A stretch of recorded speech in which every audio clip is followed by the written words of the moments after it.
69 South. 69 South. 69 South. 69 South. 69 South. Welcome everyone to Podcast 69 South, where we discuss true crime, cold cases, current events, and hot topics, along with our state of society today. This is your trigger warning. Our podcast content is produced for adult listeners 18 years of age and older. We discuss situations that may be offensive and triggering to some listeners. Sit back, relax, and enjoy. Welcome everybody to 69 South. We hope you're having a good day. I am your host, Chop, and with me is my beautiful co-host, Julie. Hello, everybody. We are starting a new segment of 69 South. It's going to be called The Daily. We really enjoy going through these court cases that are hot right now, and we're just going to give you updates and commentary on the cases that we are following. And we have a lot of cases that we follow. First off, we want to talk about Sarah Boone. This case was just decided yesterday. I'm not sure if it was yesterday or the day before. But this is the case of a woman and her boyfriend who was 102 pounds and just he was like 5'2" and weighed 103 pounds. Barely bigger than our 10-year-old. Right. And they were getting drunk, and they had a history of fighting and drinking and acting stupid. Well, I guess he had a history of allegedly physically and verbally abusing this woman. So they were playing hide and seek. And somehow she talked this small man into a suitcase. Getting in the suitcase, yeah. And he zipped himself up in the suitcase. And no, didn't she zip him up in it? Well, I know that at one point in the trial, she said that she could see his two fingers sticking out, so she thought that he was able to get in and out of it before she went upstairs and went to sleep, she said, but really she passed out. I can't believe she did that. I can't believe the video that they showed in court. I mean, no crime on anybody is really funny, but there is a little bit of... You got to find humor in something. Some humor in everything. The thing about this is she called the police when she woke up, and she unzipped her boyfriend out of the suitcase and realized he was purple and not breathing. Well, she went to the police department to get interviewed, and guess what? They looked at her phone and found out that she had recorded the previous evening of him being in this suitcase and her taunting him, and he's like, Sarah, baby, Sarah. Let's play that clip real quick. Sarah, let me out. Yeah.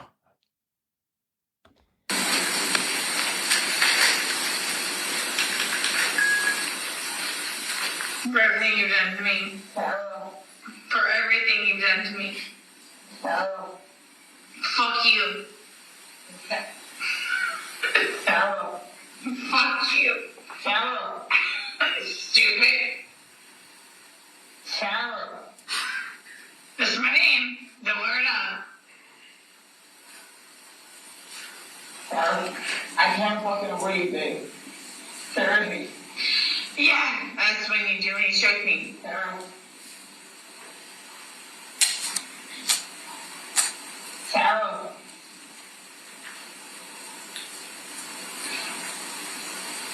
Sarah.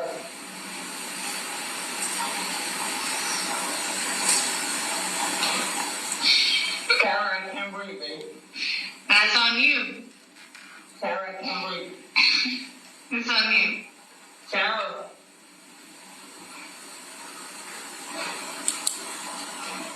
Real ransom. I want to give it for it extra. Because I got this. Sarah. Real ransom. Sarah.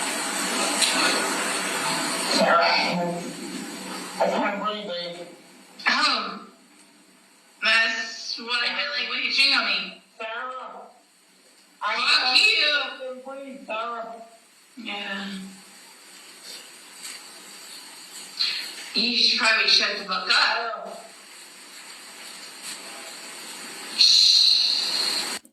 And folks, that was about the end of Mr. Jorge Torres.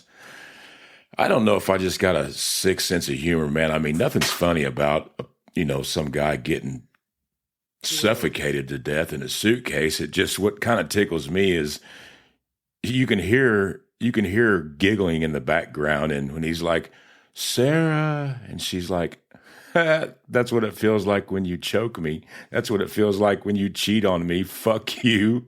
I think it's funny because at that point, I don't think she was intending to kill him. But if she would have let him out of the suitcase, right then. He probably would have whooped her fucking ass. He probably would have. But, I mean, it's not funny at all, but I just can't believe that she did that. Well, she did do it. And 47-year-old Sarah Boone, she was offered a plea deal of 15 years. And she had spent nearly 5 years at trial. She had went through 9 different attorneys. She had actually put out a letter after going through so many attorneys to advertise for an attorney.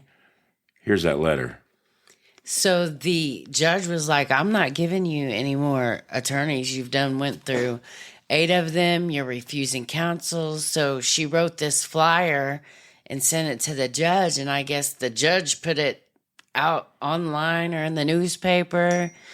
And she got a attorney to reply to her. And here's what her flyer said. Inmate seeks attorney. Looking for a prosperous challenge? Ready for your close-up on national television? Are you zealous with a side of keen? Show the world who you are with your original creativity, extraordinary expertise, confident ingenuity. And then it says qualifications must include being trustworthy, honest, passion-driven, open-minded, exceptional, problem-solving skills, client inclusion at all times, team-oriented, collaboration, extremely efficient in listening, communicating, understanding. You must have a dedication to success, possess a winning mindset, a capability of excellence in representation, and be committed to maintaining faith in your client and care with the ability to think differently and overcome all circumstances. And then at the bottom, it has epic opportunity awaits. And then it said Sarah Boone and then her, her Orange County Corrections number. And then it says invest in the oppressed, believe. Can you imagine? I mean, all the first attorneys and the judges, I bet they were just going nuts. I wonder what she did for a living. She'd have been a lady to write, want ads for people that was needing employees. That was pretty damn good, really. And she got an attorney to represent her for free. Somebody sure as hell signed up for it. I mean, she didn't have much defense whatsoever. I mean, she literally admitted to beating him with a ball bat about his hands and his head when he was trying to escape with the holes that she left for his fingers for the zipper. It took the jury only 90 minutes to decide, and the minimum she could get out of this is 22 years, and the max is life without the possibility of parole. If she'd have took that plea bargain, I assume 15 do 7.5, she would have been out within the next 2.5 years. 2.5 years is what I'm thinking, yeah. With good behavior, which I'm sure she was a model prisoner. I mean, the way she wrote that was pretty decent. Yeah, it was really good, and it got her an attorney to jump on board. And, she really, what's the word I'm looking for? Was like, oh, this is a national case. It's nationally televised. This is like free advertisement for you. Well, she wasn't bullshitting. I mean, she got our attention and everybody else's attention. She got the world's attention. Yeah, she sure got some attention. But anyway, moving on, sentencing for that is coming up shortly here, so we will give you an update on that and see what she's really going to get. But now we're going to move on to the YSL trial coming out of Atlanta. And unless you've been under a rock or don't follow anything, this has been a pretty hot case for a while now. This case, the trial started in January of, it started in November of last year. So this trial's been going on for right at a year now. A trial that has taken a year, and it took them 10 months to decide the jury in this case. It's a big RICO case down in Georgia with YSL. Young Slum, what is it? Slime Life? Slime Life, yeah.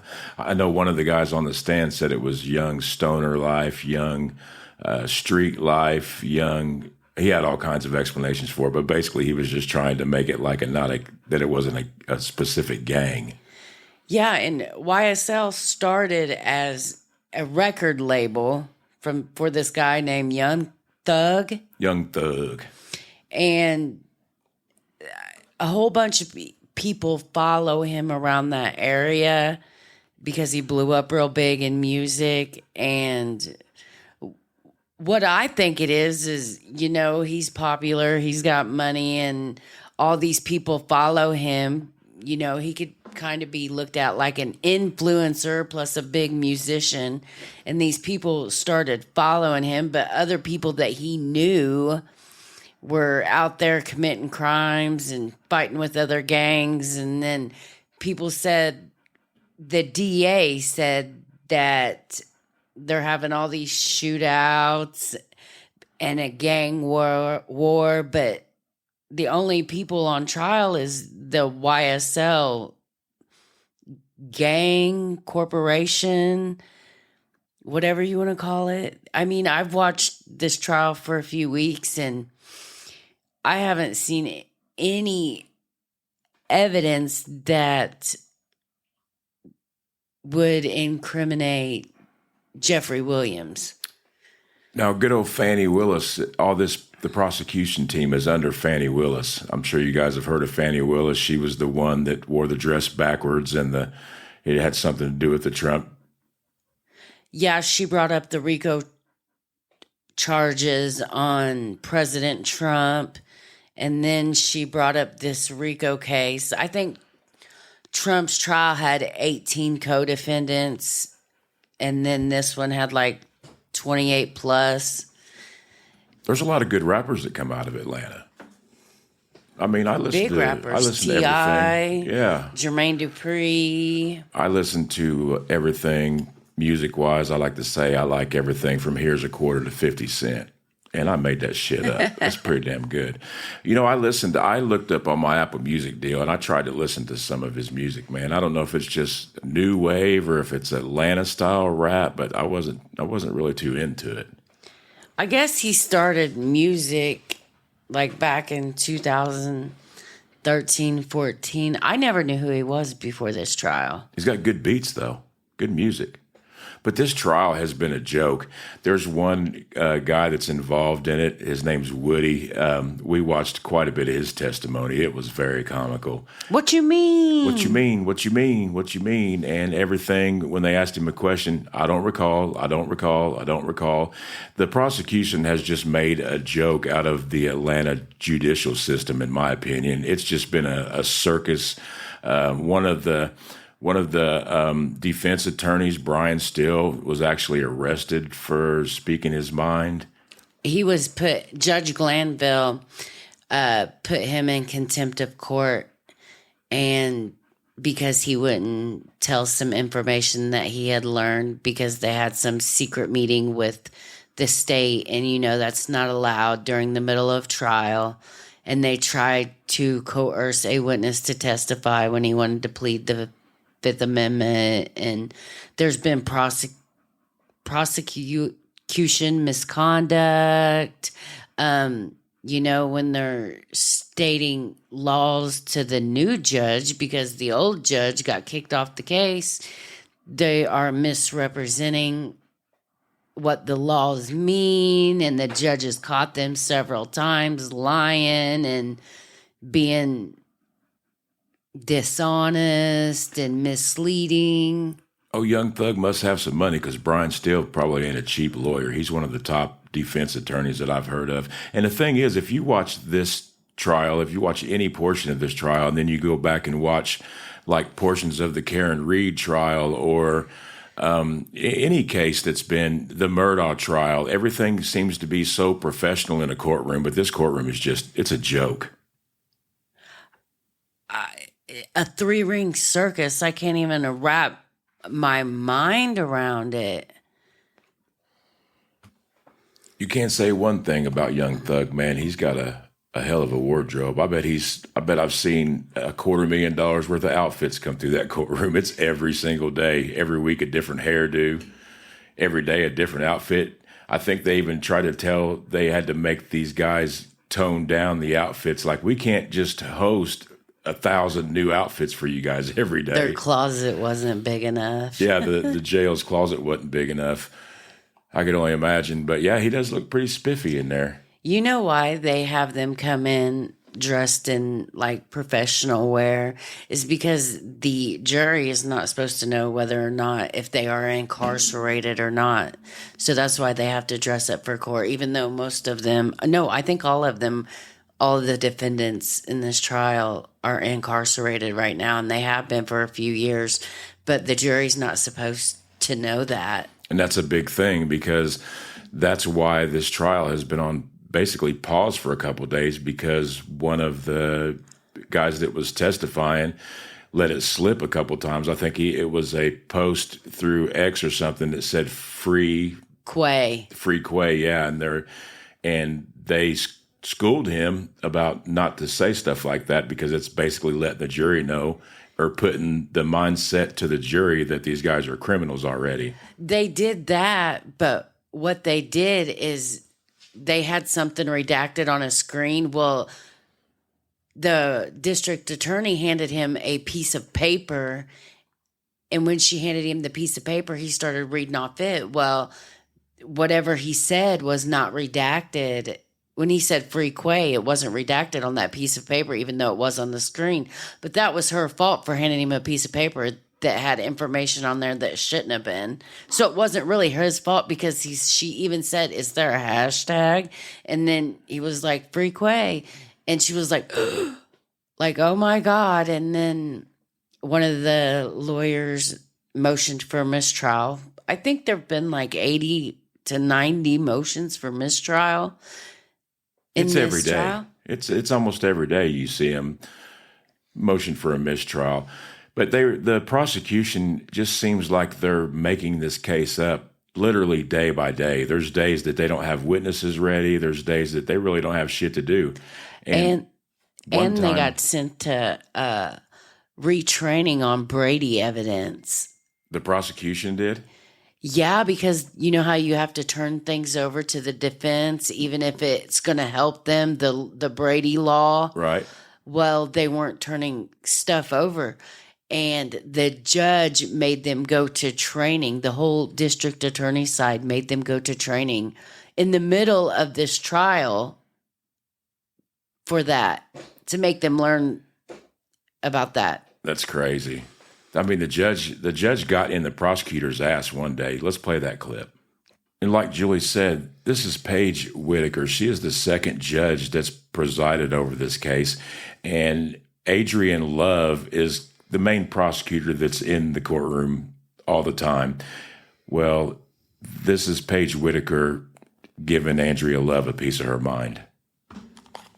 You represented at the bench that none of this, that being the writing on the right side of the picture, which we're all squinting at because it's tiny on the piece of paper. And so I am relying upon you to actually be honest with the court and opposing counsel so that we can deal appropriately with the evidentiary issue. Was any of it being offered for the truth? And you said no. And then you turned around And after it was admitted over the overruling of the hearsay objection, based on the representation that nothing was being offered for its truth, you drew the witness's attention to the phone number and tried to have the witness testify to whose phone number it was. If that is not offered for the truth, what is it?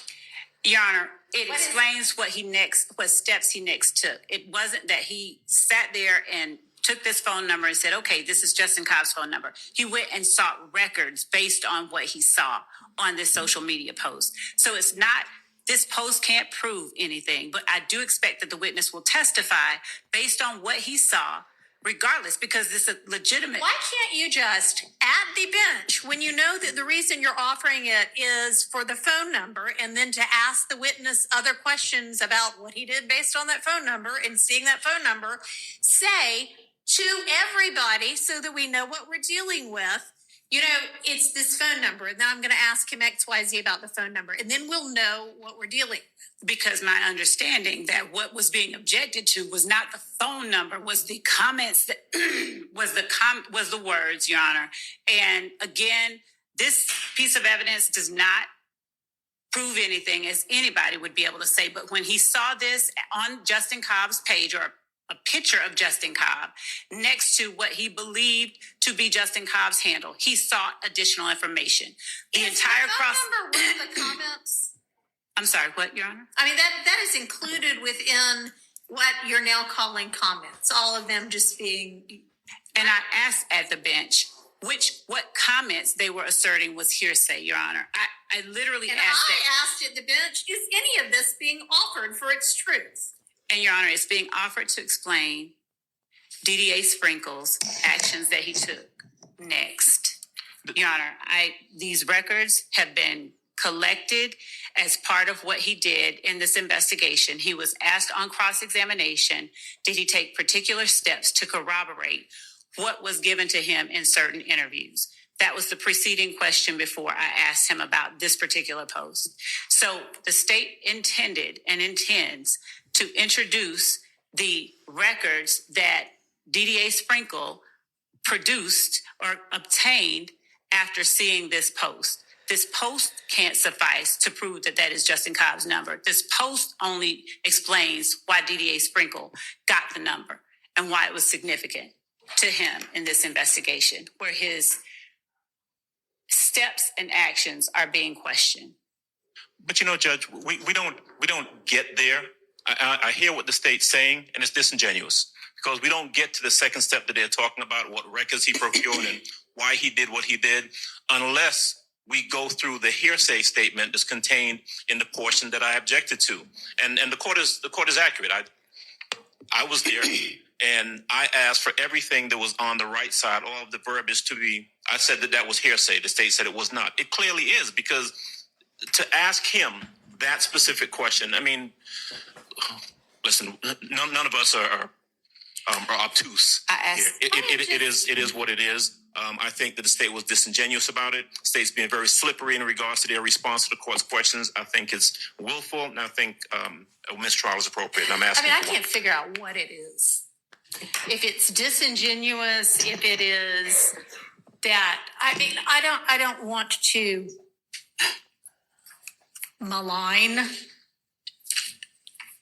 the prosecutor standing in front of me right now. So I'm not going to say the possible things that it could be, but it is baffling to me that somebody with the number of years of experience that you have, time after time after time, continues to seemingly purposefully hide the ball to the extent you possibly can for as long as you possibly can. And I really don't want to believe that it is purposeful. But honestly, after a certain number of times, you start to wonder how it could be anything but that, unless it is just that you are so unorganized that you are throwing this case together as you try it. And I am sorry to say that, but this case is being made much more difficult for everybody because of the haphazard way in which it is being presented. Woo, boy, there it is. I mean, she gave it to her. This is a judge talking to a head prosecutor in the middle of a huge trial. In front of everybody. It's being televised. Everybody in Atlanta's watching this shit too. I mean, it's just basically the judge is saying either you're purposely trying to fuck this case up or you're just too damn stupid to be a prosecutor without saying that. I mean, she said it in the nicest possible way. They have been so sneaky and conniving. They are breaking all kinds of laws trying to uphold justice for themselves. I think a lot of it's political too with Fani Willis. Well, it just about has to be something political. And as you mentioned one time when we were watching this, I bet Fani Willis has tried to get all of these guys that are involved in the RICO case on small shit here and there, and they got the money to pay good lawyers like Brian Steele, and they've probably got out of a bunch of shit before. So they're just trying their best to get payback on them, to get them all once and for all. They're probably jealous because they're rich as hell and they're balling out. You know what I find is so crazy? What she's done is a lot of these they've most of them, except for Jeffrey Williams, Young Thug. He don't have any felonies. He's never had a felony. He might have been in jail, but I don't think he's ever been convicted of a felony. But all the other defendants, some's been convicted of murder, robbery. I mean, it's a plethora of crimes across a plethora of people. Not that they were committing these crimes together as an organization to further it, but they were all just committing crimes individually. And a lot of them have been arrested and locked up and served their time for those crimes. But here they are again using these crimes for proof of the RICO crime. So kind of double jeopardy in a way, but slapping RICO on top of it, so it's a new charge. And for those who don't know what RICO stands for, so the RICO Act is Racketeer, Influenced, and Corrupt Organizations Act. I knew it had something to do with organized crime, but to be honest, I wasn't exactly sure what it stood for either. A lot of this is gang crime. I don't think it's necessarily organized crime. I don't think they're all doing it as this gang YSL to further that necessarily. I think they all follow the YSL trend or lifestyle or whatever it is, but I don't think the crimes committed are for that. I think the people are just dumbasses and out committing crimes. And some of them have been pretty bad crimes. But Fani Willis is trying to smack them all together, and she's trying to pin it on one person, and that's the big music artist, Young Thug, trying to say that he's the head of the snake. He's the big fish. And all he's really ever done is help people out whenever they've needed it. Gave them a record deal, put them on, and right. And then it's not like the first time this shit's happened. I mean, you look at Master P and his family. If they was going to do like a RICO thing, they probably could have got them along the way with a gang of shit. Yeah, well, Master P's in Louisiana, but Seabird is his brother, and yeah, and she's like, oh, she's taking their lyrics of their songs and using it against them in the court of law. They're saying, oh, well, this crime happened and you rapped about this, so obviously that's a confession. Well, damn near every rapper in the game should be on trial for charges if that's the way they're doing it. Gangster rap. They're all talking about smashing bitches and killing people for their dope spot shit. It's wild. It's wild out there. There is a lot to this case, and we're going to keep checking this in and out for you on the daily. Right now, we want to get to the main trial that we've been following at the moment, and that is the Richard Allen trial. It's about the Delphi murders. Now, the Delphi murders rocked a small town on Valentine's Day in 2017 in Delphi, Indiana. And after 5 years, the case was still unsolved until a file clerk came across Richard Allen's interview, and she decided to forward that to the detectives on the case. I think the prosecution had changed from the time that it had happened to the time that this file clerk found this interview, and I don't know what was suspicious about it, but in her mind, something was suspicious about it. And then the detectives, they had a single unspent bullet from the crime scene, and they said that that matches a gun that Richard Allen had, and that is how they arrested him. Now, the victims in this case were 14-year-old best friends, Abby Williams and Libby German. They had went to the Monon Bridge for a walk or to hang out, and they went missing. Her dad showed up to pick the girls up, and they weren't there. No, they weren't. And sadly, they were found deceased. They had both been murdered. Now, this has been a really big case, especially around our area, because we're based out of Indiana as well, and I'm sure it's been a big case throughout the nation. It is the case where they call the suspect the bridge guy, because one of the girls had recorded, actually took a couple of pictures of a guy walking on a bridge. The guy looks like he has a blue jacket on, blue jeans, and there's also an audio recording of somebody saying, "Down the hill, down the hill." This trial is 10 days in. It seems to be moving pretty fast, but from the beginning of this case, I have sincerely had my doubts about Richard Allen being guilty of this crime. I don't think that he is guilty at all, and I don't think that he'll ever get his life back, and I don't think that Abby and Libby's families are going to get justice. And I just want to talk real quick about some things that we learned throughout this trial so far. Now, Libby took a photo of Abby on the bridge and posted it to Snapchat that day. Libby crossed the bridge first, looked back, and saw a man following Abby, so she decided to record. And I believe that's where they got the videos on her phone. The man told them, now this is what the prosecution is saying. The man told them to go down the hill. The girls complied and the video cut off. The search for the girls was suspended at approximately 2 a.m. and resumed at 6 a.m.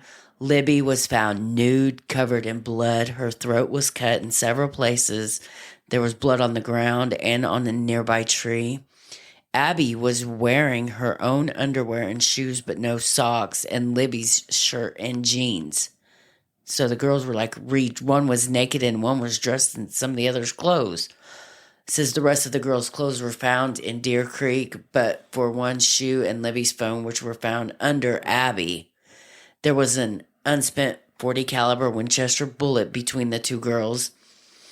They took Libby's phone for processing, and they recovered the photos and videos of the bridge guy. Now, witnesses came forward, and so far, the 3 eyewitnesses have all said that the guy that they seen did not look like Richard Allen.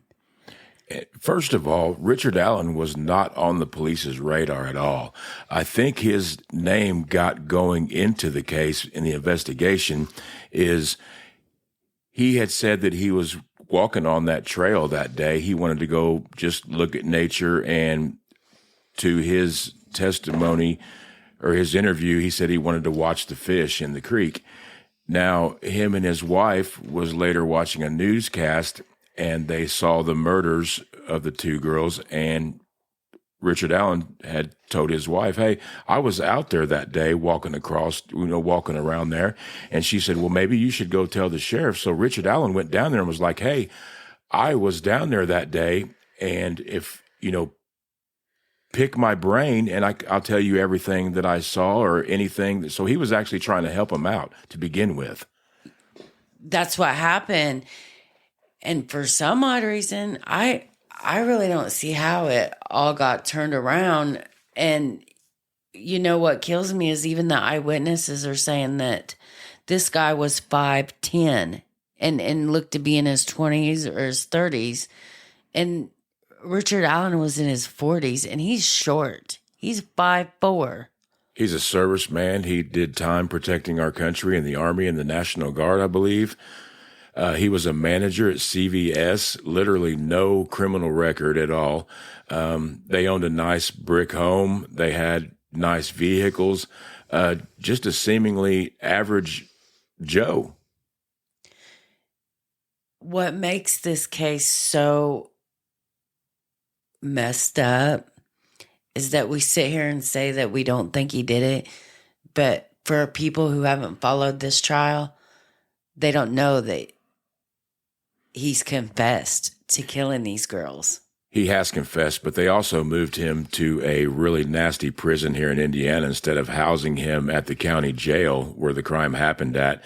And you could just imagine how he's been treated there. Now, if by all means, if he is guilty of this crime, then he deserves every bit of everything everybody's ever gave him. But I think we all know how they treat child molesters and child murderers and rapists in prison. I mean, even the guards were mistreating this man.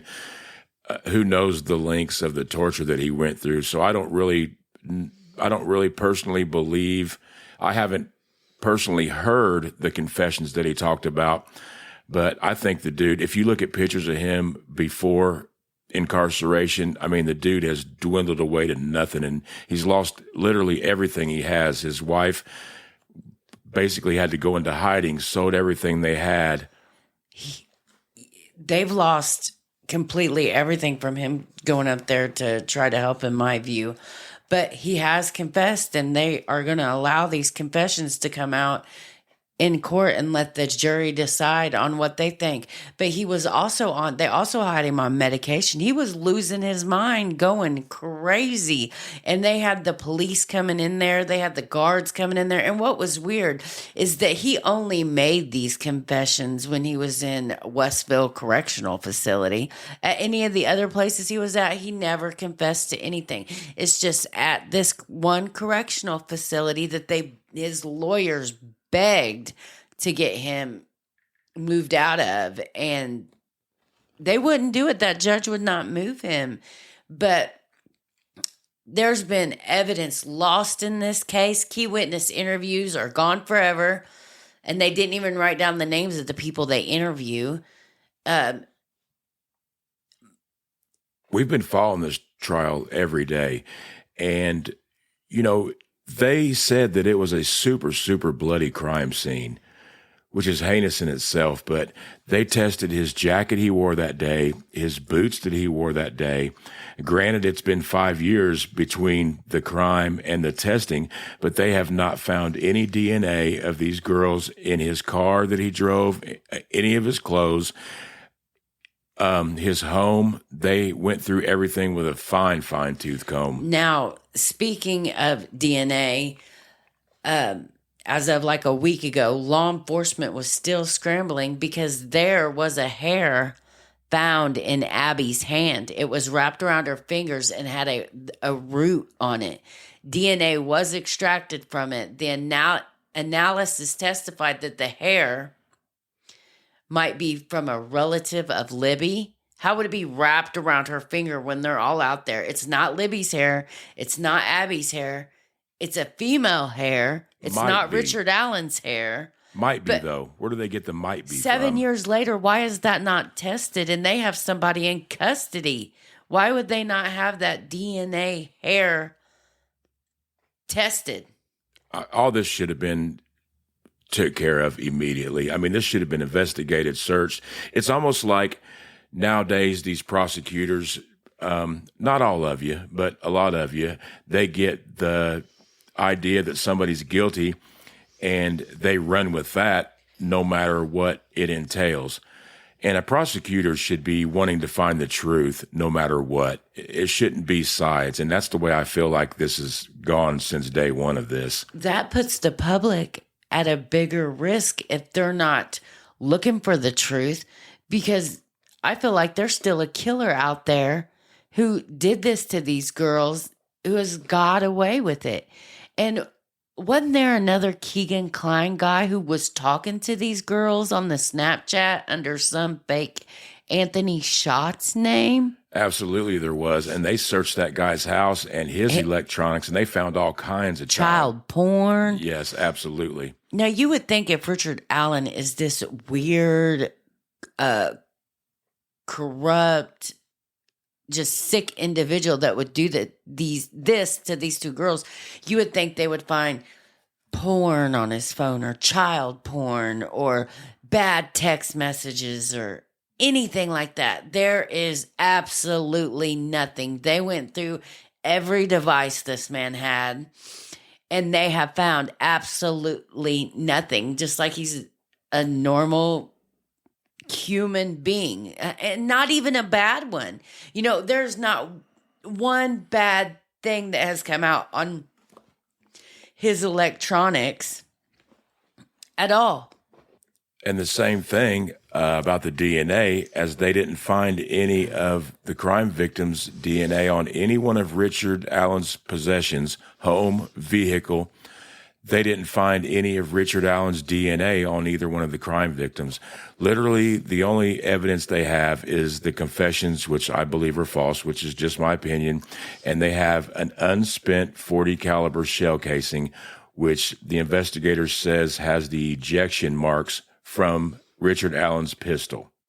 Now, there's so much more to get into this case, and we're going to be following every one of these cases and any important cases daily, and this is going to be the 69 South Daily Podcast. We are still going to do our true crime series weekly, but we're going to keep you in the loop on all these interesting court cases daily. And go follow us on our Podcast 69 South Facebook page, and we also have an Instagram page that we're just starting. And tell us if there's any cases you would like to hear us follow, or if you have any opinions about any of these cases that we are following. But until tomorrow, have a good day. A good evening. Whatever.